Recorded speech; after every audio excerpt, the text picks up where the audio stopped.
Teologia Sistemática Pentecostal. Apresentação: Ronaldo Rodrigues de Souza. Uma teologia brasileira. Na comunidade de fé pentecostal, jamais nos faltaram piedosos teólogos que se consumiram no ensino da sã doutrina. Cumpre-nos ressaltar o pastor João de Oliveira e o missionário Eurico Bertens, aquele que se destacou nos comentários das lições bíblicas. Este se sobrelevou como doutrinador sistemático. A safra de teólogos pentecostais brasileiros não ficou no passado. No presente, temos o Senhor outorgado zelosos e vigilantes doutrinadores, quer pastoreando a igreja, quer dedicando-se ao ministério da página impressa, investem toda a sua existência na consolidação da sã doutrina. Nesta obra, logramos reunir alguns de nossos mais experimentados e dedicados teólogos para expor os fundamentos históricos da nossa fé e o alicerce bíblico que nos leva a proclamar as verdades pentecostais. Assim, vai a Casa Publicadora das Assembleias de Deus cumprindo a sua primacial missão, conservar a verdadeira teologia no universo apóstata e herege. Os teólogos aqui reunidos primam em manter a teologia verdadeiramente bíblica e conservadora. Não são homens levianos que se permitem levar pelos ventos de doutrina. São homens da maior firmeza moral, espiritual e teológica. Sabem eles muito bem ser o nosso maior compromisso com a verdade, pois nada pode contra a verdade a não ser pela própria verdade. Nesta obra, empenhamo-nos por apresentar a mais pura Bíblia e doutrina pentecostal. Em primeiro lugar, enfatizamos ser a Bíblia a inspirada e inerrante palavra de Deus.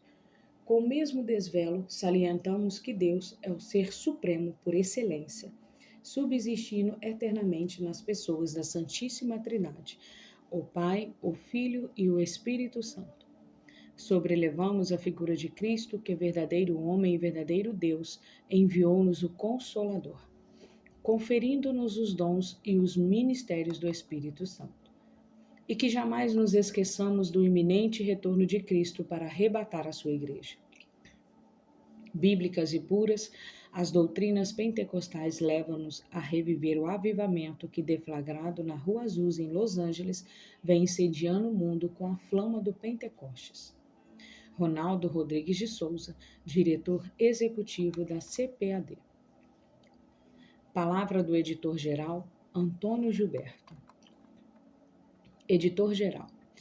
Faz poucos anos que o diretor da Casa Publicadora das Assembleias de Deus, Dr. Ronaldo Rodrigues de Souza, decidiu que tão logo fosse possível a CPAD lançasse o Tratado Vultuoso de Teologia Sistemática elaborado por autores nacionais, isto é, teólogos nossos, da Assembleia de Deus Brasileira, que laboram nessa área, escrevendo e ao mesmo tempo ministrando nas igrejas e nas suas instituições aqui em nosso país, bem como no exterior. A obra foi intitulada Teologia Sistemática Pentecostal. Pela Casa Publicadora, foram convidados para escrever as 10 unidades de teologia sistemática desta obra os seguintes escritores, teólogos e mestres no assunto, todos bem conhecidos, doutos e qualificados acadêmica e teologicamente de nosso país e da nossa igreja.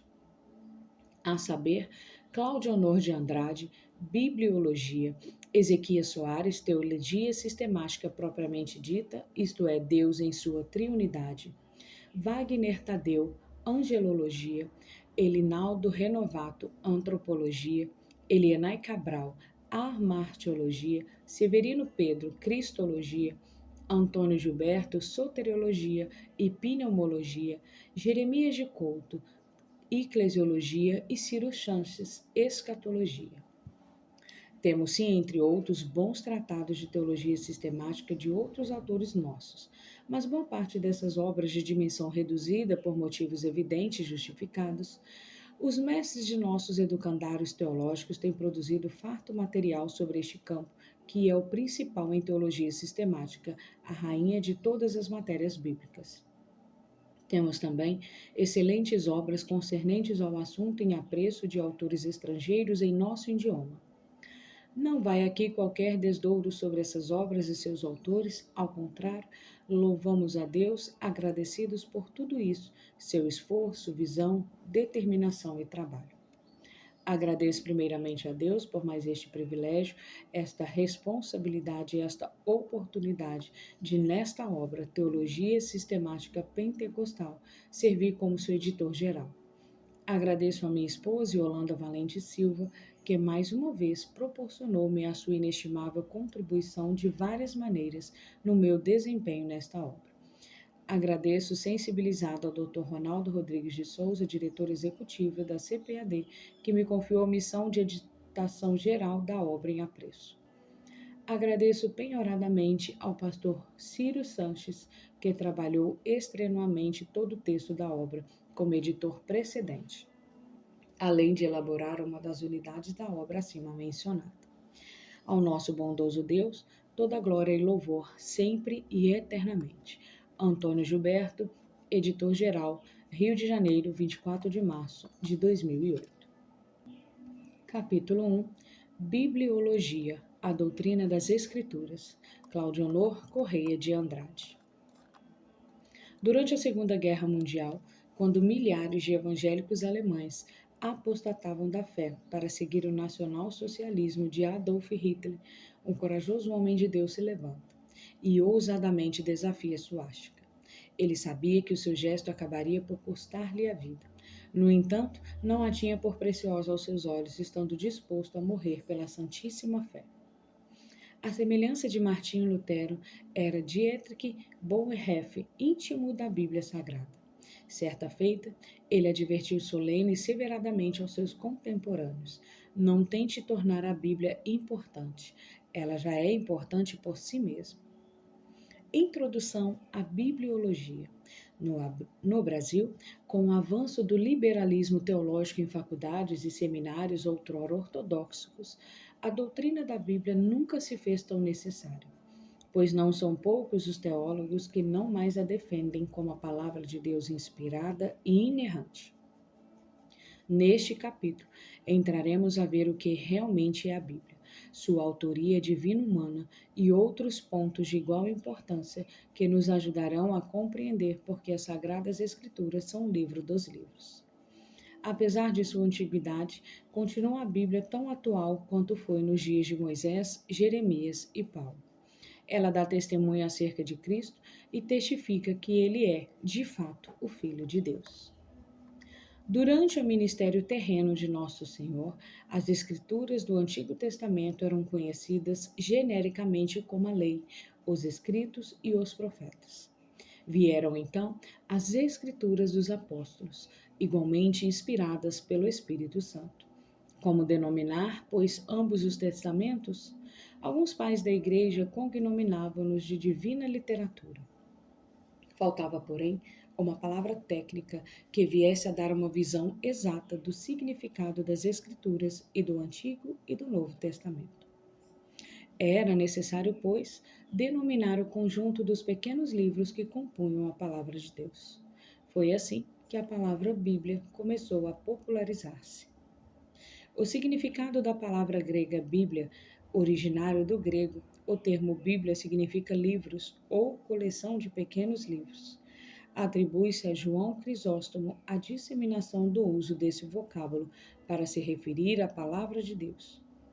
No Ocidente, a palavra em questão foi introduzida por Jerônimo, tradutor da Vulgata, o qual costumeiramente chamava o sagrado livro de Biblioteca Divina. A palavra Bíblia é o plural de biblos. Os gregos assim chamavam os rolos nos quais escreviam as suas obras, numa clara referência ao centro produtor desse material. A cidade de Biblos no Antigo Testamento, a cidade de Gebal, localizada na costa mediterrânea, ocupada hoje pelo Líbano. Desde João Crisóstomo e Jerônimo, os livros do Antigo e do Novo Testamento passaram a ser universalmente conhecidos como a Bíblia, na qual judeus e cristãos baseamos a nossa fé. Os primeiros reconhecem apenas a primeira parte das Escrituras, o Antigo Testamento. Os segundos consideram tanto a sua primeira quanto a sua segunda parte como a palavra inspirada inerrante e infalível de Deus. A autoria divino-humana da Bíblia.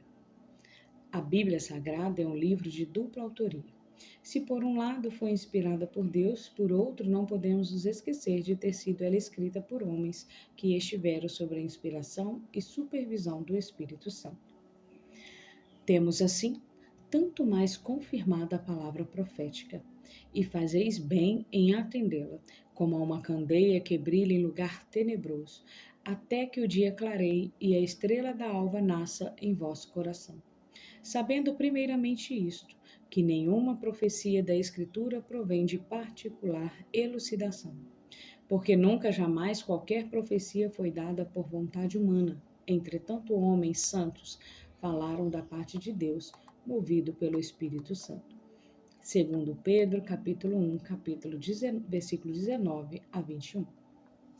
É por isso que ao lermos as Sagradas Escrituras, ouvimos Deus nos falar de maneira única e singular pelos lábios dos santos profetas e apóstolos.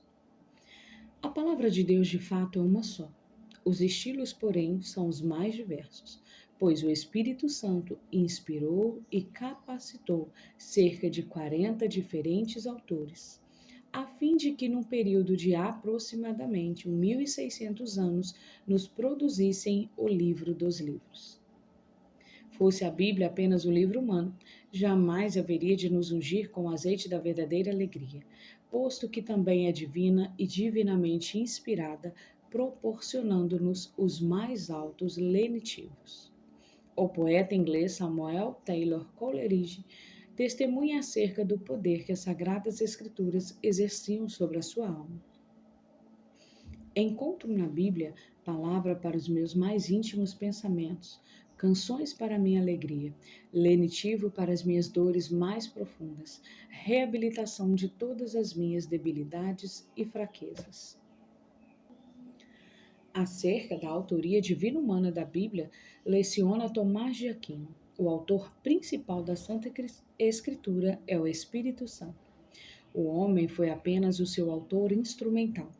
Por conseguinte, o Espírito de Deus, fazendo de cada hagiógrafo um instrumento especialmente selecionado na composição da Bíblia, outorgou-nos o livro eterno, cujas belezas literárias são únicas. A Bíblia como literatura. Ao enaltecer a Bíblia como livro dos livros, afirmou Thomas Brown: a palavra de Deus, pois é o que creio serem as Sagradas Escrituras, fossem apenas obra do homem, seria a mais singular, sublime desde o primeiro instante da criação. Somos constrangidos a concordar com Browner. Até hoje ainda não li um livro mais sublime e perfeito que a Bíblia Sagrada. Tudo nela é singular: estilo, correção, graça e proposta. Sua singularidade, porém, acha-se no fato de ela ser a palavra de Deus. Nenhum escritor até hoje foi capaz de produzir uma obra literária tão rica, tão bela e tão excelsa. Em suas páginas, os poemas mais sublimes, as histórias mais eletrizantes, os discursos mais eloquentes, os tratados mais investigativos e as suas profecias, e as suas dissertações acerca de Deus e de suas relações com o ser humano. Em sua obra O Gênio do Cristianismo, o francês Chateaubriand discorre longamente a respeito das qualidades literárias das Sagradas Escrituras. Numa prosa digna da França, Chateaubriand afiança que nenhuma obra jamais conseguiu superar a peregrina genialidade do livro de Deus. Não houvesse a Bíblia, a literatura mundial seria pobre e inexpressiva. As maiores obras tiveram-na como fonte de inspiração e modelo. Que outro livro pode fazer semelhança à reivindicação?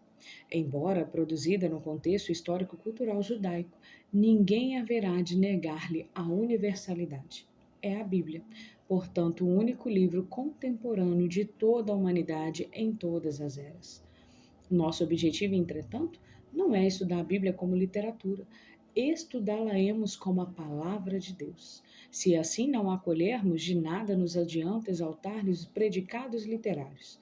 Foi-nos ela entregue para que reconheçamos Deus como ser supremo por excelência e a seu unigênito como nosso suficiente Salvador. A posição liberal.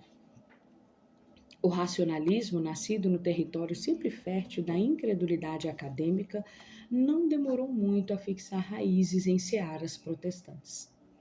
Como soe acontecer nessas ocasiões, começou por invadir os seminários e universidades, dantes tão piedosos para se alojar nos púlpitos de muitas igrejas. Racionalismo, falta oculta razão, em seus pensamentos investe-se Pascoal durante contra o endeusamento da razão. Por mais que a razão proteste, ela não pode colocar o preço nas coisas. Infelizmente, não poucos teólogos colocaram a razão no altar e fizeram-na a suprema árbitra até mesmo da soberana palavra de Deus. Parece que jamais tiveram eles um discernimento claro da supremacia da Bíblia Sagrada, como o escritor francês demonstrou possuir do universo. Tornaram-se eles subservientes à razão sem qualquer razão justificável. O racionalismo pode ser definido como um método que, utilizando-se apenas da razão, coloca-a como padrão supremo de todas as atividades humanas, quer terrena, quer metafísicas. Filosoficamente, a doutrina cujo objetivo se detém no exame das coisas exclusivamente pela razão, sem levar em conta a intuição, a vontade e a sensibilidade. Racionalismo teológico. Fazendo do racionalismo seu credo, afirmavam tais teólogos ser a razão a palavra final para a resolução de todos os dilemas morais e espirituais dos seres humanos. Ao mesmo tempo, como faziam questão de ressaltar, a Bíblia não era tão importante quanto ensinava Lutero e Calvino. Emil Brunner, aliás, chegou a alcunhar a palavra de Deus de papa de papel, porque os protestantes tributavam-lhe uma autoridade que só achava similar na divinização com que os católicos tratavam o seu chefe espiritual. O teólogo suíço não podia aceitar as escrituras sagradas como a inspirada e infalível palavra de Deus. O que mais nos entristece é saber que esses mestres e doutores provinham de diversas confissões protestantes. Mas, abandonando eles a simplicidade do Evangelho de Cristo, se puseram a erigir os mais exaltados altares, a razão esquecendo-se de que, acima desta, encontra-se a palavra de Deus. Como um abismo chama outro, saíram de suas tocas, a fim de desferir os mais impiedosos ataques contra a palavra de Deus. Ataque esses travestidos de eruditas premissas intocáveis, silogismos e venerandos enunciandos teológicos. Na Alemanha, espezinharam a herança que lhes legara Martinho Lutero, que sempre tivera a Bíblia como a infalível árbitra em todas as áreas do conhecimento e do proceder humano. E, desvanecendo-se já em seus discursos, guindaram-se acima dos arcanos e oráculos de Deus. Num contexto tão prodígio de incredulidade e apostasia, a teologia liberal começou a cancerar uma parte considerável do protestantismo histórico. Não reconhecendo a Bíblia como a palavra de Deus, os teólogos liberais blasfemavam sutilmente do Todo-Poderoso, resistindo ao Espírito Santo. O que eram, na verdade, suas teorias? Vãs especulações. Buscando mascarar as suas apostasias e os seus erros, asseveraram que a Bíblia apenas contém a palavra de Deus. Outros, à semelhança do teólogo americano Gordon Kaufman, se limitavam a exaltar a Bíblia como literatura gloriosa.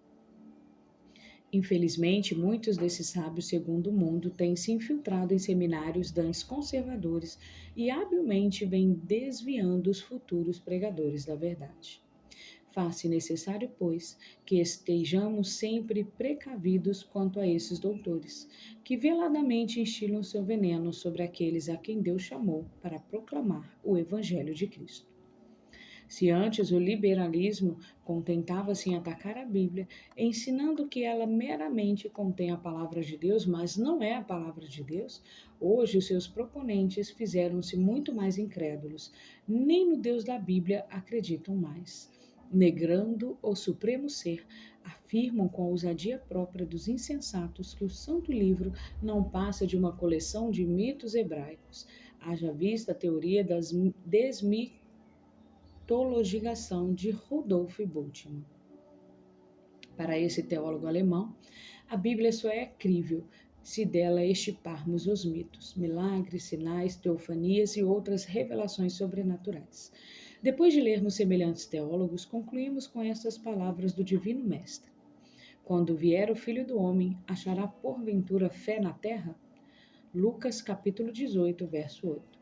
No Brasil, seminaristas de várias denominações têm se voltado ultimamente aos teólogos liberais numa busca insana por afirmação.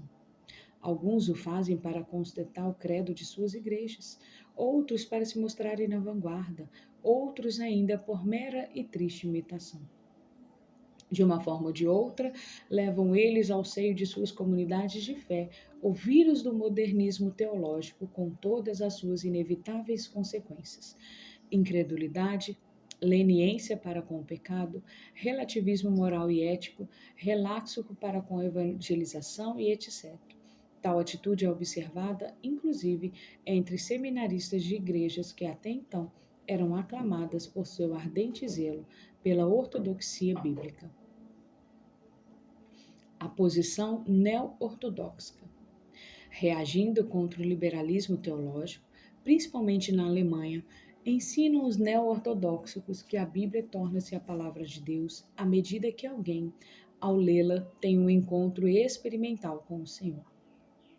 Apesar das aparências, esse posicionamento abre espaço para muitas especulações danosas à fé cristã. A Bíblia não se torna a palavra de Deus, ela sempre é a palavra de Deus. Portanto, erram aqueles que afirmam: a Bíblia fechada é um simples livro, aberta a boca de Deus falando. Nada mais errado, aberta ou fechada. A Bíblia é a palavra de Deus inspirada e inerrante. Há que se tomar muito cuidado, pois com as sutilezas teológicas destas é que nascem as heresias. Karl Barth, apesar de seus esforços em combater o liberalismo, não foi de todo feliz. Ele deveria, por exemplo, ter ensinado que a Bíblia, independentemente da reação de seus leitores, jamais deixou de ser a palavra de Deus. Embora considerado o maior teólogo do século XX, Barth não foi de todo ortodoxo. E como todos o sabemos, no terreno das Sagradas Escrituras não há meia ortodoxia. A ortodoxia tem de ser absoluta. Se a tornarmos relativa, não teremos, então, nenhuma ortodoxia, e sim heresias, apostasias e erro. A neo-ortodoxia de Barth não foi de todo eficaz, pecou pelos meios termos. A posição conservadora. Os ortodoxos afirmam que a Bíblia é a palavra de Deus. Dessa forma, colocamos-na no lugar em que ela tem de estar, como a nossa suprema, inquestionável árbitra em matéria de fé e prática. Se a Escritura diz, é a nossa obrigação ser-lhe obediente sem quaisquer questionamentos. Ela é soberana. Os cristãos jamais deixaram de ser dogmáticos quanto à origem divina da Bíblia. A Igreja Primitiva, firmados principalmente em 2 Timóteo capítulo 3.16 e 2 Pedro capítulo 1, verso 20 e 21. Os cristãos primitivos tinham os profetas hebreus como oráculos de Deus.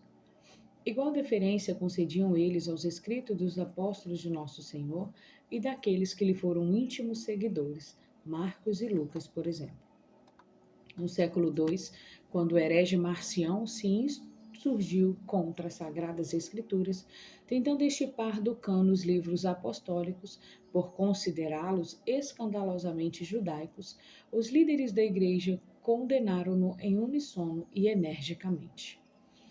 Atuando como porta-voz dos pastores e bispos, Tertuliano escreveu contra Marcião numa apaixonada apologia do cano atual da Bíblia Sagrada. Orígenes de Alexandria, nascido no Egito por volta de 185, também saiu com presteza a fim de defender o cânon das Sagradas Escrituras. Ele asseverou que tanto as Escrituras do Antigo quanto as do Novo Testamento foram inspiradas pelo mesmo Espírito Santo. Logo acrescenta o doutor alexandrino, as Escrituras Sagradas foram redigidas pelo Espírito de Deus.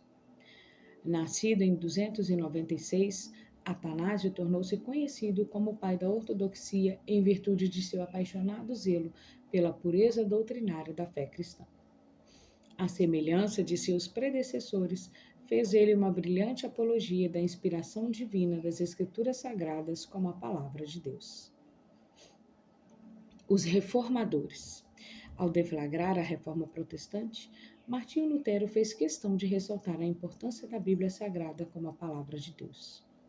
Se até aquele dia a Igreja de Roma tinha suas tradições como mais importantes que as Sagradas Escrituras, veio Lutero e afirmou que essas são a única norma em matéria de fé e prática.